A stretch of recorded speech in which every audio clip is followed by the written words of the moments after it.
السلام علیکم، کیسے ہیں آپ سب؟ امید کرتا ہوں آپ سب خیریت سے ہوں گے، جہاں ہوں گے خوش ہوں گے۔ اللہ پاک آپ لوگوں کو ایسے ہی خوش رکھے، سلامت رکھے۔ آج کی ہماری لانگ سٹوری ہے ایک کار ڈرائیور کی۔ تو بڑھتے ہیں اپنی سٹوری کی طرف۔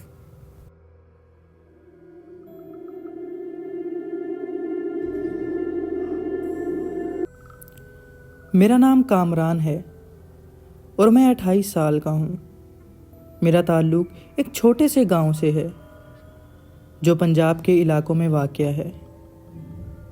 میری فیملی میں میری امی جان، 2 چھوٹے بہن بھائی اور دادی جان ہیں۔ ابو 5 سال پہلے ایک حادثے میں چل بسے، جس کے بعد گھر کی ذمہ داری میرے کاندھوں پر آ گئی۔ زندگی کی مشکلات نے مجھے جلد بڑا بنا دیا اور میں نے اپنے خاندان کو سپورٹ کرنے کے لیے مختلف چھوٹی موٹی نوکریاں کرنا سٹارٹ کر دی۔ کار ڈرائیور بننے کا شوق بچپن سے ہی تھا، لیکن یہ نوکری مجبوری میں اختیار کی۔ لاہور کی ایک پرائیویٹ کمپنی میں بطور ذاتی ڈرائیور کام کر رہا تھا۔ یہ نوکری اچھی تھی کیونکہ کبھی کبھی بڑے شہروں اور پہاڑی علاقوں میں جانا ہوتا تھا اور مجھے نئے علاقے دیکھنے کا بہت شوق تھا۔ لیکن جو واقعہ میرے ساتھ پیش آیا، اس نے میری زندگی کو ہمیشہ کے لیے بدل دیا۔ یہ جنوری کے مہینے کی بات ہے، جب سردیاں عروج پر تھی اور لاہور میں قہر چھائی ہوئی تھی۔ میری کمپنی کے مالک نے مجھے خاص ڈیوٹی دی۔ ایک VIP کلائنٹ کو مری لے کر جانا تھا۔ مری کا موسم شدید برف باری کی وجہ سے کافی خطرناک ہو چکا تھا، لیکن یہ میری نوکری تھی اور انکار کرنے کا کوئی سوال ہی پیدا نہیں ہوتا تھا۔ میری گاڑی ایک بڑی آرام دہ تھی اور سفر کے لیے سب کچھ تیار تھا۔ کلائنٹ بڑی عمر کے شخص تھے جن کا رویہ کچھ عجیب سا تھا۔ وہ زیادہ بات نہیں کرتے تھے اور ان کی خاموشی سے مجھے کچھ بے چینی محسوس ہو رہی تھی۔ رات کے تقریباً 9 بجے ہم نے لاہور سے مری جانے کا سفر آغاز کیا۔ سرد ہوا شیشوں پر بار بار دھند جما رہی تھی اور گاڑی کے اندر ہیٹر چل رہا تھا۔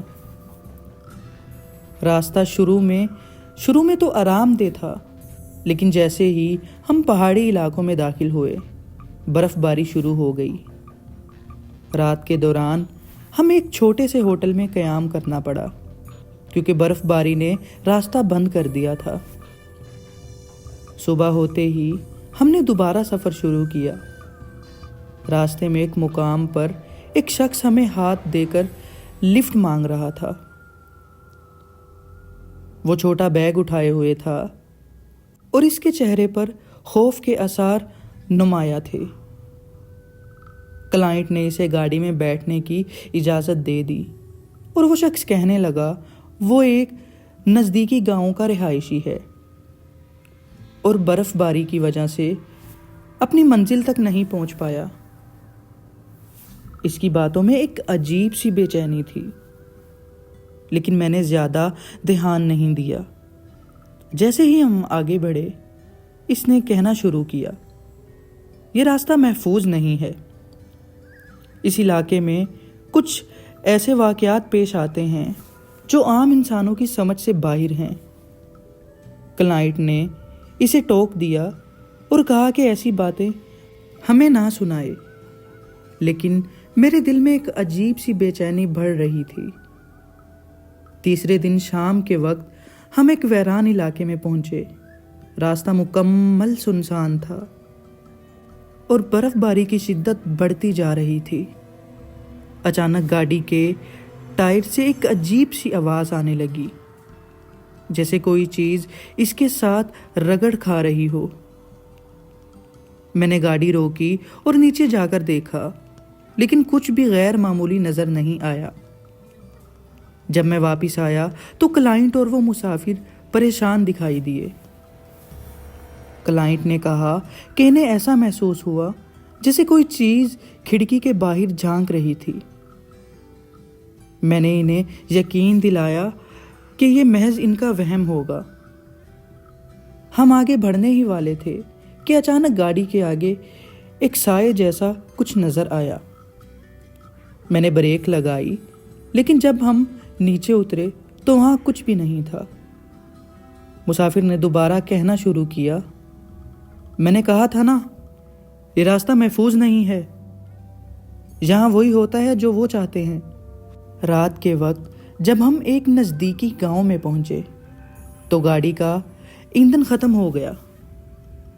قریب کوئی پمپ یا ہوٹل موجود نہیں تھا۔ مسافر نے کہا کہ تھوڑے آگے ایک پرانی حویلی ہے جہاں ہمیں پناہ مل سکتی ہے۔ حالات کے پیش نظر ہمارے پاس اس کے سوا کوئی اور چارہ نہیں تھا۔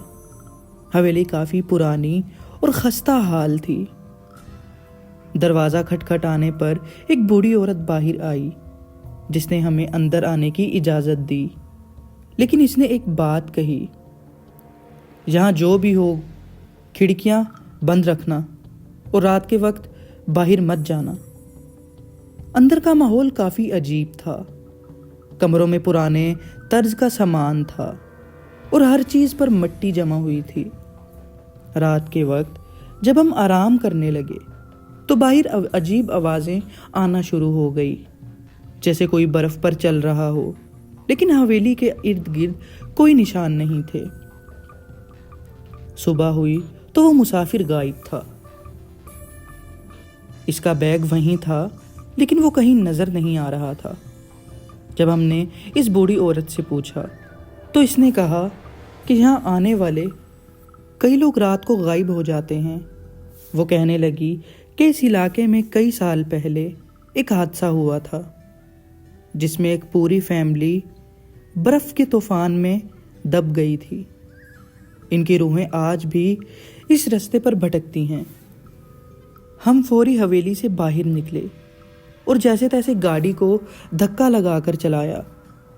راستے میں ہمیں وہی مسافر ایک درخت کے نیچے بیٹھا ہوا نظر آیا، لیکن جب قریب پہنچے تو وہاں کچھ بھی نہیں تھا۔ یہ سفر میری زندگی کا سب سے خوفناک تجربہ تھا۔ میں نے وہ نوکری چھوڑ دی اور آج تک پہاڑی علاقوں میں سفر کرنے سے گریز کرتا ہوں۔ وہ راستہ، وہ مسافر اور وہ پراسرار حویلی، سب کچھ ایسا تھا جو میری سمجھ سے باہر ہے۔ کچھ کہانیاں ایسی ہوتی ہیں جنہیں چاہ کر بھی بھلایا نہیں جا سکتا۔ میرے لیے یہ واقعہ ایسا ہی تھا، لیکن شاید قسمت نے میرے لیے خوف کا ایک اور باب لکھ رکھا تھا، اور میں یہ نہیں جانتا تھا کہ میری زندگی میں ایک نیا اور زیادہ بھیانک موڑ آنے والا ہے۔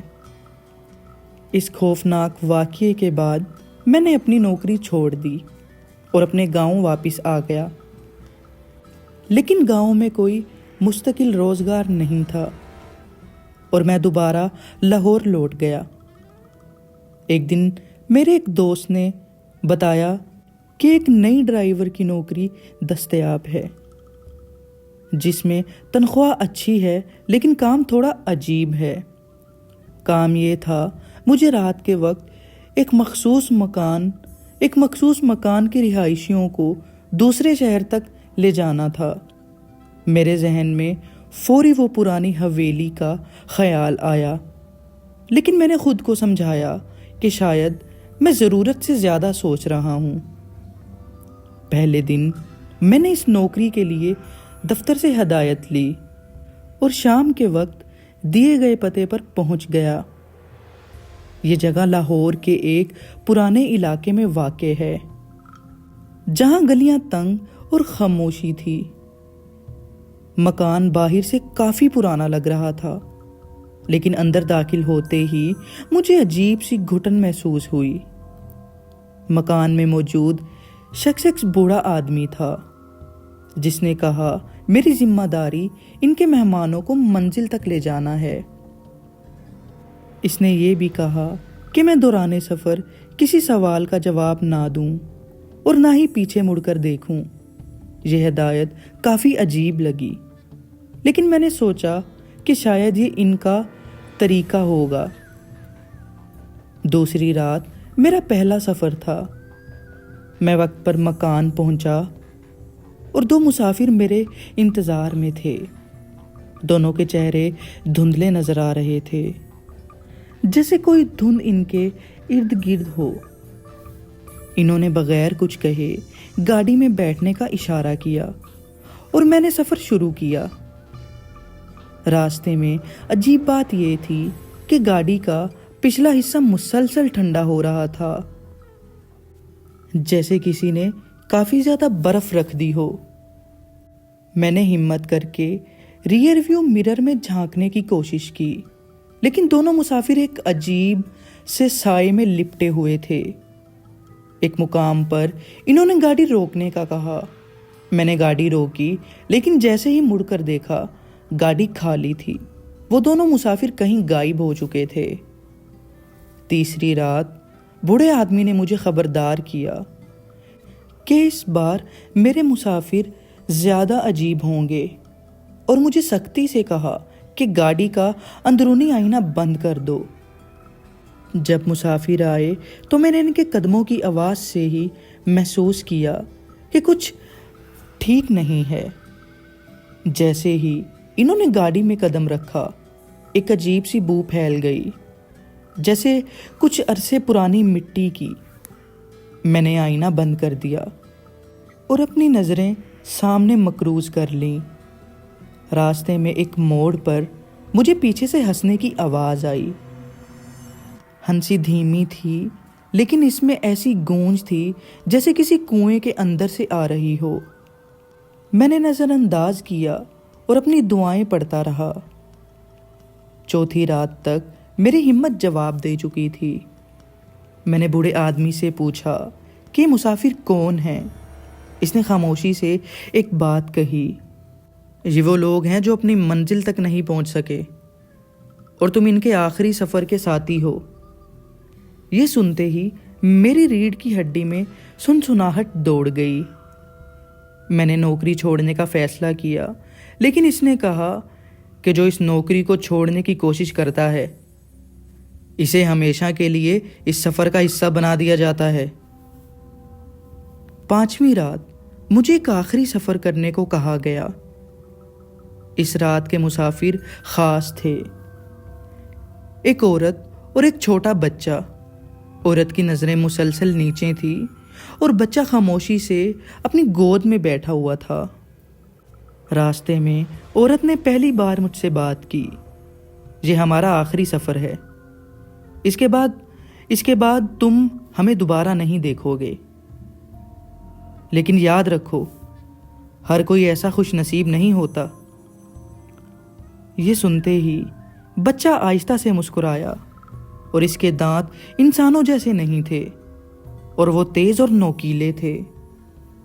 جب میں نے گاڑی روکی اور پیچھے مڑ کے دیکھا تو گاڑی خالی تھی، لیکن ان کی آواز اب بھی میرے کانوں میں گونج رہی تھی، ہم دوبارہ ملیں گے کامران۔ آج بھی جب میں سرد راتوں میں اکیلا ڈرائیونگ کرتا ہوں تو مجھے ایسا لگتا ہے جیسے وہ میرے ارد گرد موجود ہوں، وہ ہنسی، وہ سائے، وہ عجیب مسافر، شاید وہ میرا پیچھا کبھی نہ چھوڑیں۔ یہ کہانی کوئی خواب نہیں تھی، بلکہ ایک حقیقت تھی جسے میں چاہ کر بھی بھلا نہیں سکتا۔ تو آج کی ہماری یہی سٹوریز تھی۔ امید کرتا ہوں آپ لوگوں کو بہت پسند آئی ہوں گی۔ پسند آئی ہیں تو like, comment, share and subscribe ضرور کر دیجیے گا۔ اللہ حافظ، اپنا بہت سارا خیال رکھیں۔